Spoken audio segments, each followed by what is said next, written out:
Hello friends, Shruti's tips and talks എന്നെൻ്റെ YouTube ചാനലിലേക്ക് എല്ലാവർക്കും സ്വാഗതം.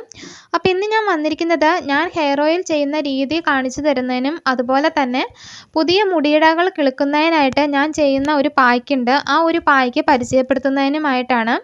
അപ്പോൾ നമുക്ക് വീഡിയോയിലേക്ക് പോകാം. വീഡിയോയിലേക്ക് പോകുന്നതിന് മുമ്പ് ആദ്യമായിട്ട് ഈ ചാനൽ കാണുന്നവരുണ്ടെങ്കിൽ മറക്കാതെ ചാനലൊന്ന് സബ്സ്ക്രൈബ് ചെയ്യുക. അതുപോലെ അതിനടുത്തൊരു കുഞ്ഞു ബെല്ലൈക്കൺ കാണാം.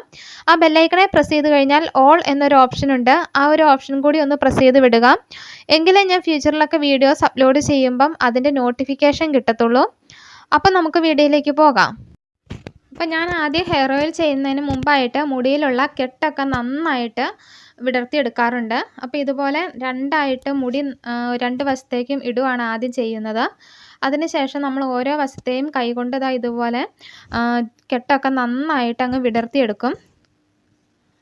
അതിനുശേഷമാണ് ഓയിൽ അപ്ലൈ ചെയ്യുന്നത്.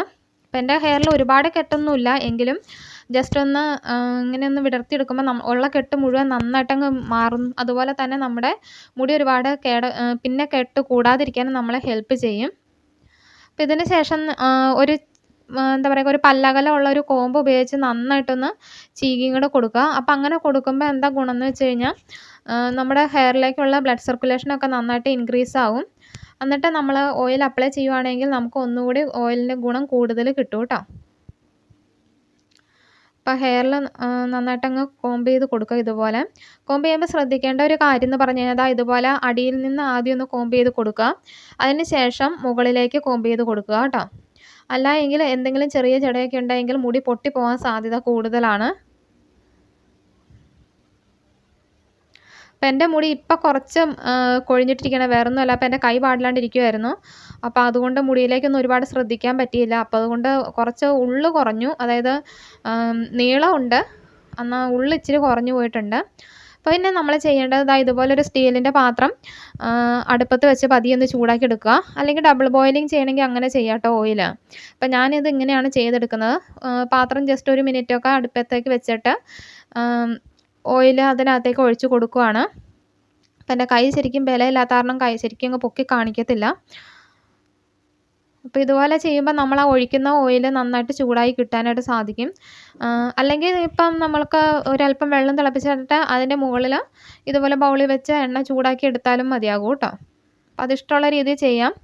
എന്നിട്ട് ഞാനിത് സ്കാൽപ്പിലേക്ക് അതുപോലെ ഓരോ പാർട്ടായിട്ട് വകഞ്ഞെടുത്തതിന് ശേഷം സ്കാൽപ്പിലേക്ക് അപ്ലൈ ചെയ്ത് കൊടുക്കുകയാണ്.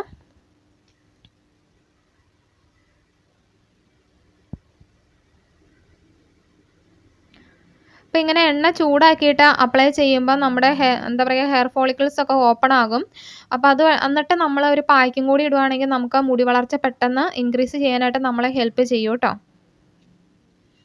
പിന്നെ ഇത് ചെയ്തതിന് ശേഷം ഒരു ടവലെടുത്ത് വെള്ളത്തിൽ മുക്കിയതിന് ശേഷം നമുക്ക് വേണമെങ്കിൽ ഒന്ന് ഹെയർ ഒന്ന് പൊതിഞ്ഞ് വെക്കാം. അപ്പം നമുക്ക് ഒന്നുകൂടെ പെട്ടെന്ന് ഹെയർ ഫോളിക്കിൾസ് ഒക്കെ ഓപ്പൺ ആവാൻ ഹെൽപ്പ് ചെയ്യും. അപ്പോൾ എനിക്ക് അത്യാവശ്യം ഈ മൈഗ്രെയിൻ്റെ പ്രശ്നമുണ്ട്, അതുകൊണ്ട് ഞാനതങ്ങനെ ചെയ്യുന്നില്ല. അങ്ങനെ ചെയ്യുമ്പോൾ ഒന്നുകൂടി തലവേദന ഉണ്ടാവാനുള്ള സാധ്യത കൂടുതലാണ്. അപ്പോൾ അതുകൊണ്ട് ഞാൻ നേരത്തെ അങ്ങനെ ചെയ്തുകൊണ്ടിരുന്നതാണ്. ഇപ്പോൾ ഈയിടെ ഭയങ്കരമായിട്ട് പ്രശ്നമാണ്, അപ്പോൾ അതുകൊണ്ട് ഞാനിപ്പോൾ ചെയ്യുന്നില്ല അത്. അപ്പോൾ അങ്ങനെ ചെയ്യുമ്പോൾ പെട്ടെന്ന് തന്നെ നമുക്ക് മുടി ഒത്തിരി നന്നായിട്ട് ഉണ്ടാവാനായിട്ട് നമ്മളെ ഹെൽപ്പ് ചെയ്യും കേട്ടോ. അപ്പോൾ ഇതുപോലെ തന്നെ ബാക്കി വശവും അപ്ലൈ ചെയ്യുക. അതിന് ശേഷം ഇതുപോലെ മസാജ് ചെയ്ത് കൊടുക്കുക.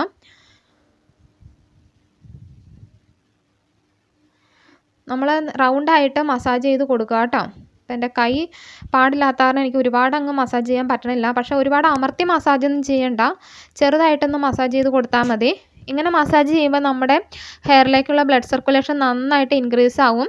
അപ്പോൾ നമ്മുടെ ഈ ഓയിലൊക്കെ നന്നായിട്ട് ഇറങ്ങി ചെന്നിട്ട് റൂട്ടുകളിലേക്കൊക്കെ ഇറങ്ങി ചെന്നിട്ട് നന്നായിട്ട് മുടി വളർച്ച ഇൻക്രീസ് ചെയ്യാനായിട്ട് നമ്മളെ ഹെൽപ്പ് ചെയ്യും.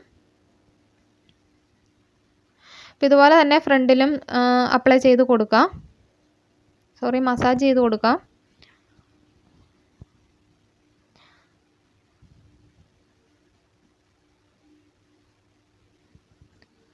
എന്നിട്ട് നമ്മൾ എന്താ ചെയ്യേണ്ടതെന്ന് വെച്ച് കഴിഞ്ഞാൽ ഇതുപോലെ ഫ്രണ്ടിലേക്ക് മുടി എടുത്തിട്ട് മുടിയുടെ അറ്റത്ത് നമ്മൾ എണ്ണ അപ്ലൈ ചെയ്ത് കൊടുക്കണം.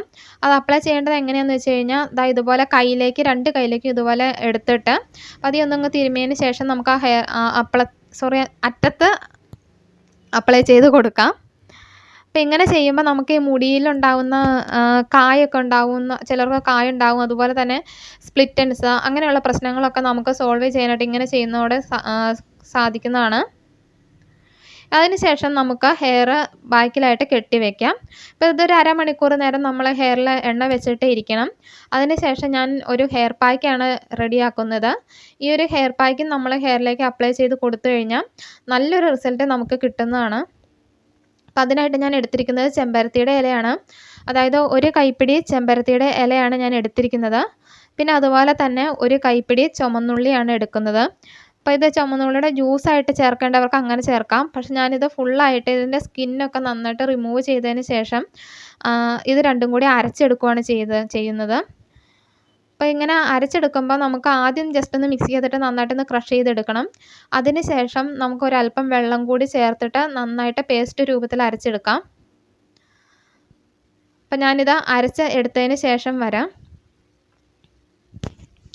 അപ്പോൾ ഈ ഒരു പായ്ക്കെന്ന് പറഞ്ഞു കഴിഞ്ഞാൽ നമുക്ക് പുതിയ മുടിയിഴകൾ കിളുക്കുന്നതിനും അതുപോലെ താരൻ ഉണ്ടാവാതിരിക്കുന്നതിനും അതുപോലെ നമ്മുടെ തലയിലൊക്കെ ചിലർക്ക് നല്ല ചൊറിച്ചിൽ കാണും, അങ്ങനെയുള്ളവർക്ക് ആ ചൊറിച്ചിലൊക്കെ മാറുന്നതിനും ഒക്കെ ഒരുപാട് ഹെൽപ്പ് ചെയ്യുന്നതാണ്.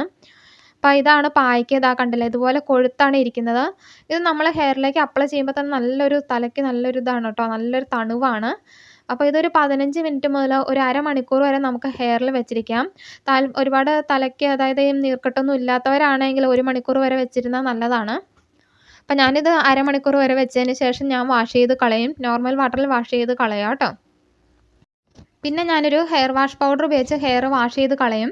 വേറൊന്നുമല്ല, ഇപ്പം അത്യാവശ്യം നന്നായിട്ട് ഹെവി ഓയിലിംഗ് ആണ് ചെയ്തിരിക്കുന്നത്. അപ്പോൾ ഈ ഓയിൽ ഹെയറിൽ ഇരുന്ന് കഴിഞ്ഞാൽ എനിക്ക് തണുവ് പറ്റത്തില്ലാത്തതുകൊണ്ടാണ് ഞാൻ അങ്ങനെ ചെയ്യുന്നത്. അപ്പോൾ കഴിവതും എന്താ പറയുക, ഷാമ്പൂ ഒന്നും യൂസ് ചെയ്യാണ്ടിരിക്കുകയാണെങ്കിൽ അതാണ് നല്ലത് കേട്ടോ. ഇപ്പം ഹെയർ വാഷ് പൗഡറായിട്ട് ഞാൻ ഉപയോഗിക്കുന്നത് മീരയുടെ ഹെർബൽ ഹെയർ വാഷ് പൗഡറാണ്. അപ്പോൾ അതാകുമ്പോൾ ഹെർബൽ ഷാമ്പൂ പോലെ നമ്മുടെ ഷാമ്പൂ ഇട്ട് കഴുകുന്നതൊക്കെ തന്നെ ഓയിലൊക്കെ നന്നായിട്ട് പോകാനായിട്ട് നമ്മളെ ഹെൽപ്പ് ചെയ്യുന്ന ഒരു ഷാമ്പൂ ആണ്. അപ്പോൾ അതുപയോഗിച്ച് ഞാൻ നന്നായിട്ട് വാഷ് ചെയ്ത് കളയും. അപ്പോൾ ഞാനിത് അപ്ലൈ ചെയ്ത് കാണിക്കുന്നില്ല, വേറൊന്നുമല്ല, നമ്മളെ വീടിനകത്ത് വെച്ചാണ് ഞാൻ ഷൂട്ട് ചെയ്യാറുള്ളത്. അപ്പോൾ അതുകൊണ്ട് തന്നെ ഇപ്പോൾ ചെമ്പരത്തിയൊക്കെ ആയാലും വീട്ടിനകത്ത് കയറ്റാൻ പറ്റത്തില്ല, താളിയല്ലേ, അതുകൊണ്ടാണ് കേട്ടോ. അപ്പോൾ അതുകൊണ്ട് ഞാൻ ഹെയറിൽ അപ്ലൈ ചെയ്ത് കാണിക്കുന്നില്ല. അപ്പോൾ ഇത്രയേ ഉള്ളൂ ഇന്നത്തെ വീഡിയോ. എല്ലാവർക്കും ഇഷ്ടപ്പെട്ടു എന്നാണ് കരുതുന്നത്. ഇഷ്ടപ്പെട്ടുവെങ്കിൽ ലൈക്ക് ചെയ്യുക, അതുപോലെ തന്നെ ഒന്ന് സബ്സ്ക്രൈബ് ചെയ്യുക. മറ്റുള്ളവരുടെ അറിവിലേക്കായിട്ട് വീഡിയോ ഒന്ന് ഷെയർ ചെയ്ത് കൊടുക്കുക. അപ്പോൾ വീണ്ടും ഒരു വീഡിയോയുമായി വരുന്നത് വരെ ബൈ.